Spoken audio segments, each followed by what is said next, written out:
කොහමද ඔයගලන්ට? අද මං ගහලා තින්නේ සුපිරි වීඩියෝ එකක්.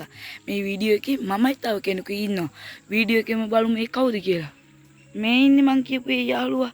මෑ නම ගීත්. ගීත් කියන්නකො මේ ඇවිල්ලා ඉන්නේ කොහෙටද කියලා අපේ යාළුවන්ට. අපි මේ ඇවිල්ලා ඉන්නේ කොස්ගම තියෙන ලස්සන පන්සලකට. මේ පන්සලේ නම තමයි පහන්කන්ද භාවනා මධ්‍යස්ථානය. වීඩියෝ එක ඉවර වෙනකම් බලන්න. පන්සලට ඇතුල් වෙනකොටම ලස්සන චෛත්‍යයක් දකින්නට ලැබෙනවා. මම ඒ චෛත්‍ය ඔබලට පෙන්වන්නම්. දැක්කනේ යාළුවනේ මං කිව්වා වගේම මේ පන්සලට ඇතුල් වෙනකොට ලස්සන චෛත්‍යයක් දකින්නට ලැබෙනවා. ගීත් මල්ලි මේ පන්සල ලස්සන නේද? ඔව් ගොඩක් ලස්සනයි. යාළුවනේ මං ඕගලන්ට මේ පන්සලට එන්න පුළුවන් පාර කියන්නම්. මේ පන්සල පිහිටා තියෙන්නේ කොස්ගම නගරයේ.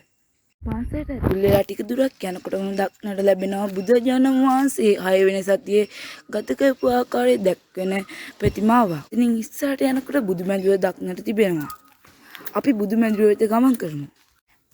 මේ තියෙන්නේ යාළුවනේ බුදුමැදුර. බුදුමැදුර අලංකාරවල ලෙස ආලෝක ධාරාවෙන් සාස්‍ය තිබෙන අලු දක්නට ලැබෙනවා.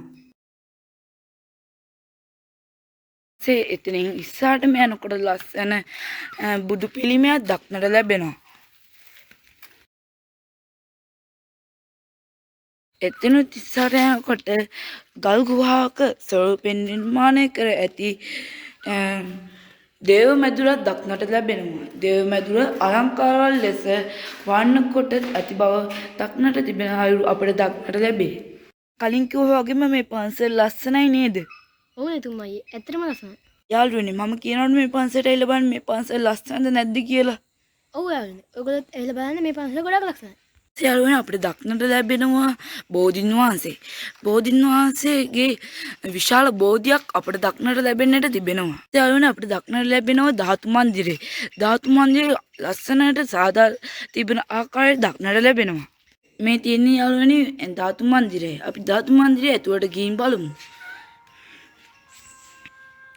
පොඩි දුක හිතෙන කාරණාවකුත් තියෙනවා යාළුවනේ.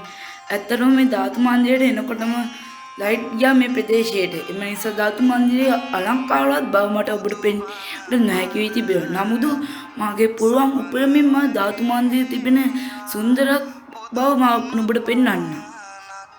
මෙතන තැන්පත් කර තිබෙන්නේ ධාතුන් වහන්සේය. යාළුවනේ අපි ආපහු අලුත් වීඩියෝ එකකින් හම්බෙමු. ගීත ඔයගොල්ලෝ බයි කියන්න මම යාළුවන්ට. බයි.